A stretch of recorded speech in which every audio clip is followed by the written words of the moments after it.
You know what time it is? It is Friday, which means it's time for a new full time-lapse workflow. In this series of 3 videos, I'm going to show you the entire workflow, post-processing workflow to edit time-lapses from the Albuquerque International Balloon Fiesta. Today, this is episode 2. There is episode 1 in the description or on my channel.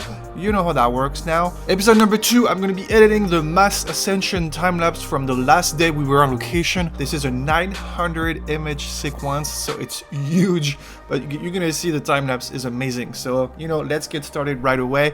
Bam, I'm on LR time-lapse. Okay, so see, this is my curve. I already did the Holy Grail Wizard, but let's just watch it together. There is a little bit of flickering. What was my settings here? Interval of 2 seconds, aperture 7.1. I was 1/60 of a second for the shutter speed and ISO 100. I feel like balloons are one of the only element where you don't really need a ND filter. Like you kind of want the balloons. Yeah, having a little bit of blur is nice, but it's kind of fun to have. They're so slow, and as you can see as well, the sun is rising at the same time. It's such a beautiful time lapse. See, I already did the Holy Grail Wizard. We have definitely an interesting curve right here, and to save some time for this video, because it's 900 images. 3 times more than what I usually capture. Well, I already imported my keyframes in Lightroom. So I picked 7. I feel like it should be pretty good. Let's go and do the color correction right now. Beautiful. Sun hasn't risen. Risen is how you say it? Hasn't risen yet? I'm not sure. So I'm going to start with landscape right away. Okay. Nice. Making sure my screen brightness is at the maximum. I'm going to start by pushing the exposure a tiny bit of highlight, bit of shadows, bit of white, and remove some blacks for the contrast, something very similar than what I usually do. It's a big green, so let's go like this. I always like to do a automatic. It's a big yellow here, but it's not bad. It gives some golden hour vibe to it, but never leave auto here. Again, I'm not going to go in details for every single step. I offer 40 hours of online courses on my website. Check the link in the description below if you want to know everything I'm doing here and why I am doing it like this. All right, so that's pretty good. A little bit of texture. Clarity doesn't really work really well for the balloon. Like if you go see, it makes the balloon too dark, so it doesn't really work that much, but I'm going to do a little bit. And a little bit of the haze should be pretty good. Vibrance, let's push the vibrance a little bit. And sometimes it depends. I like the balloons to pop, but they're already pretty colorful. So see, it's different than my cityscape work. Usually cityscape, I remove saturation, push up the vibrance a lot more. Here I don't want to go too much into the saturation, and I like to add a bit more contrast using the curve tool, which allow a bit more freedom without having any contrast flicker or less contrast flicker. Let's see the difference already. It's pretty good. We can see the little pinkish colors in the clouds here, which is kind of nice. I like the white balance. It gives a kind of golden hour vibe to it, but I'm going to push up the vibrance, the exposure a little bit more. I feel like my image was a bit too dark. Where's my histogram?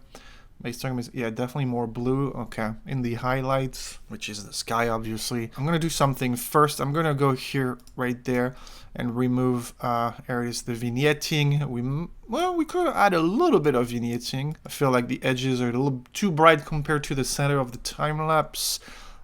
Here we have some sharpening. Okay, let's create the mask. Alrighty, a little bit of noise reduction, but I mean, we are ISO 100, so it should be pretty good. All right, let's see.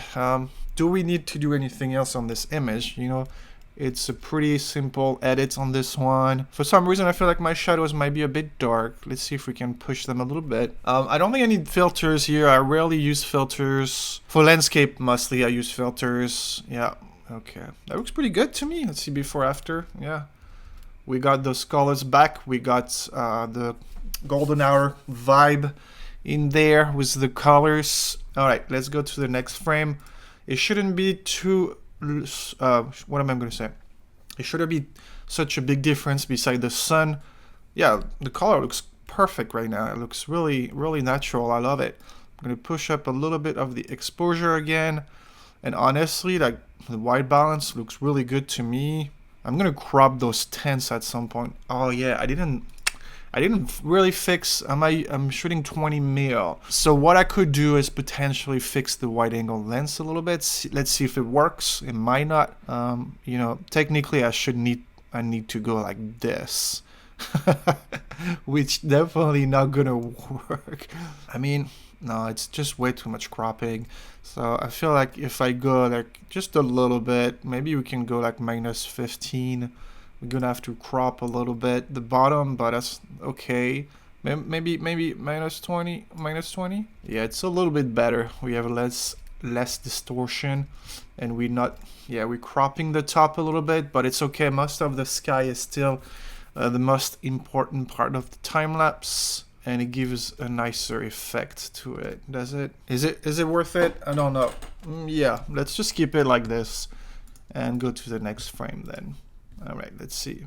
I'll see if it looks good on the time lapse. If not, I'll just come back and remove it. Yeah, it looks fine. We're not cropping that much. Okay, so let's see. I changed the brightness earlier, right? I need to redo it on this one. Yeah, that looks pretty good. The sun is rising. Okay, let's go to the next one. Honestly, I don't have more than this. I don't need to do more than this. So nice. I love the colors. Like really, I thought it was gonna be too yellow, but it does look really like golden hour. I would say it's about half an hour after the real sunrise, because you know there's a mountain east of Albuquerque, so it takes a while for the sun to show up on the Fiesta Park. But honestly, I do remember those colors. It looks perfect to me. We have a beautiful color, so I'm just not gonna touch anything here. Let's go to picture number 4. It's about the same here with those high clouds. It's like perfect. The sky looks good to me. Honestly, I'm not going to touch anything. Let's go to the next one. Nice. I'm going to start probably going to something a bit more blue. So let's go to like this. Okay. Okay. A bit of exposure. Exposure looks good. Last 2 pictures. Number 6. Nice. I'm freaking in love with this time lapse. Yeah, see, I'm barely not cropping anything. I fixed the lens distortion just a tiny bit. It's not a big difference, but it's good enough. Okay, and then finally the last picture. Alrighty. Oh my goodness, I could shoot this for days.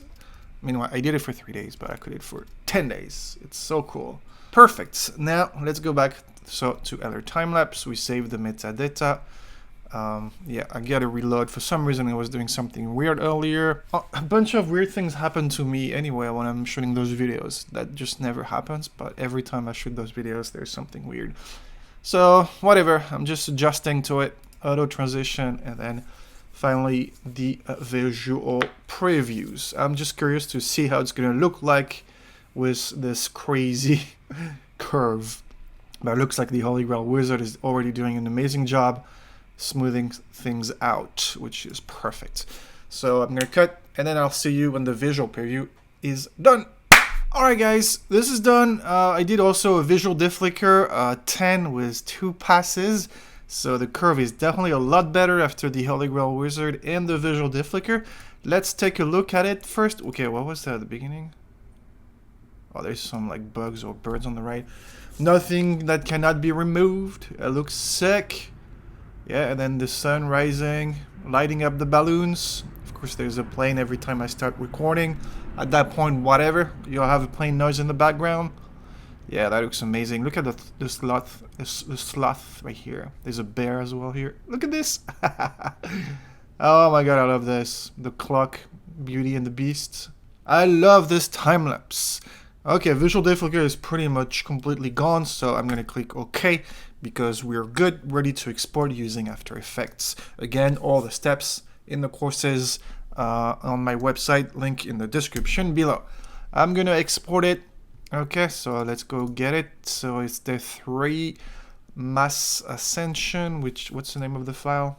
Camera raw sequence, open. And now I don't have any updates to do on After Effects or Media Encoder, so we should be ready to go. Alright, okay, so Command K for the settings. I'm gonna rename it the 3 mass 2, I guess that's what it is. We're gonna export it in 5K, 2997. Okay, I'm gonna fit it to the composition, and let's see if we can find. I'm gonna mostly remove the bottom part of the image, of course, because that's, but I don't want to, like, if I go to the maximum, that's what I have. I mean, it looks okay. I just don't like how the tents are cropped a lot.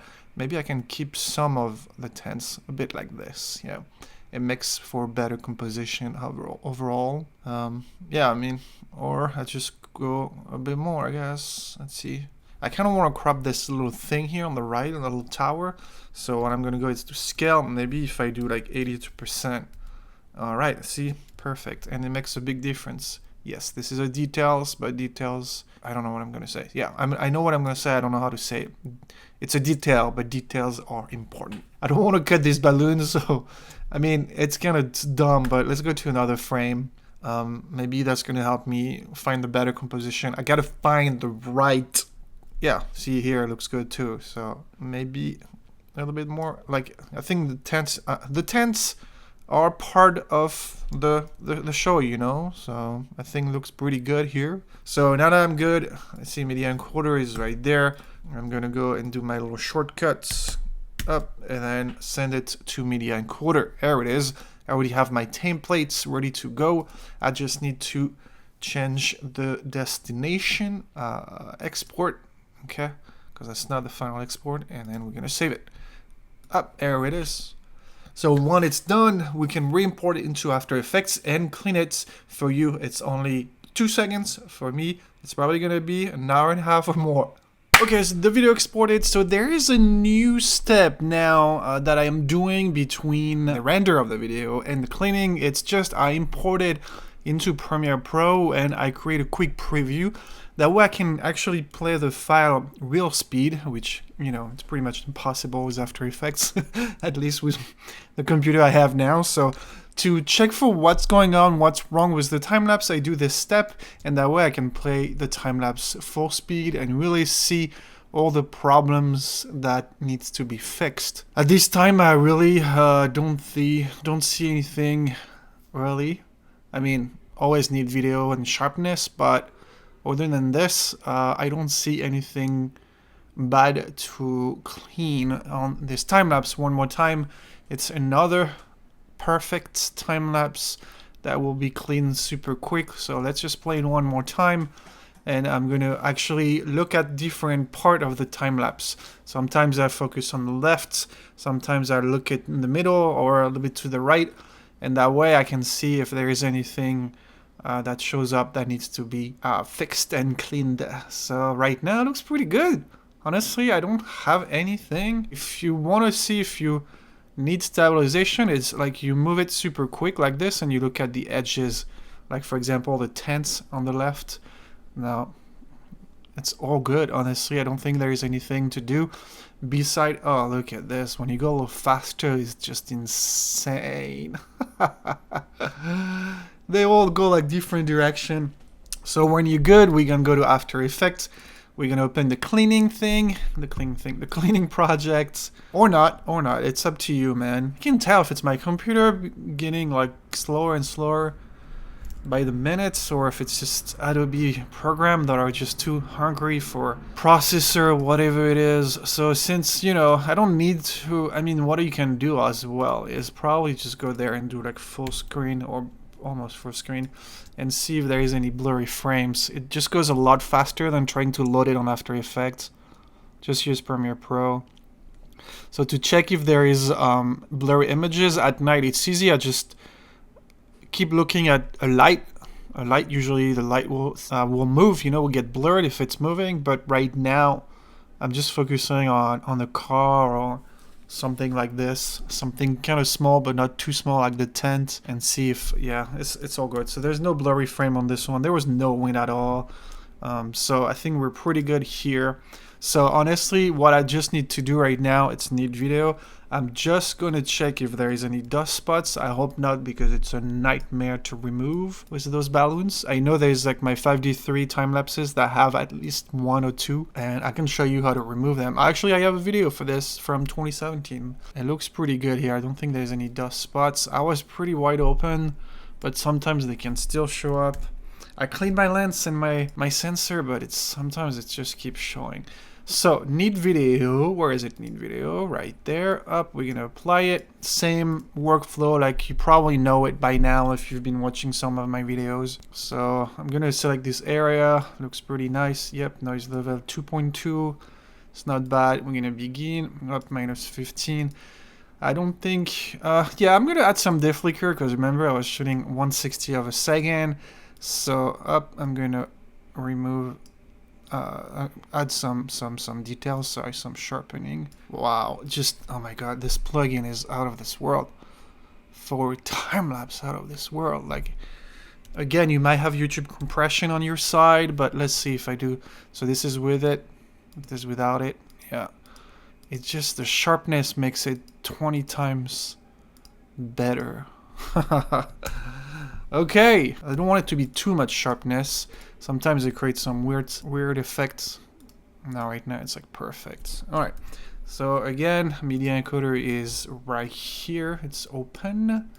So I'm going to go back to After Effects and send it to media encoder. All right. Is this gonna work this time? Yes. Yeah, updating works, obviously. Last week video, I had to update and everything. It was a nightmare. So this is clip. So AIBF, my index number system. It works really great because sometimes people are asking me for time lapses, and I have 20,000 time lapses of LA. So I'm like, what's the index number? And poof, in like 10 seconds I can find it.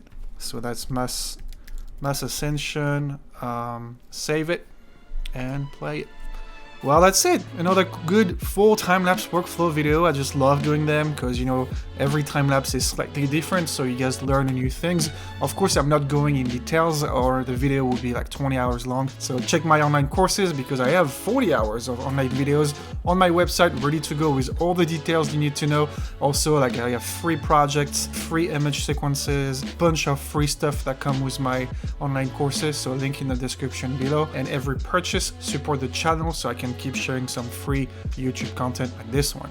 So this is the final time lapse. Wow, it's the full time lapse. So yeah, it was 30 seconds long or something like this, full speed with a 1 second interval, 2 second interval. I forgot which one I used, but very short interval. This is one of my favorite time lapse I shot. Like there's so many other ones that I really love. Next week we have one more video about this full time lapse workflow. Albuquerque Balloon Fiesta edition. It's going to be in hyperlapse. So because I had 2 cameras but only 1 tripod, I decided to do some handheld tracking with some of the funniest looking balloons. So subscribe if you don't want to miss next week's video, and I will see you soon. Bye bye.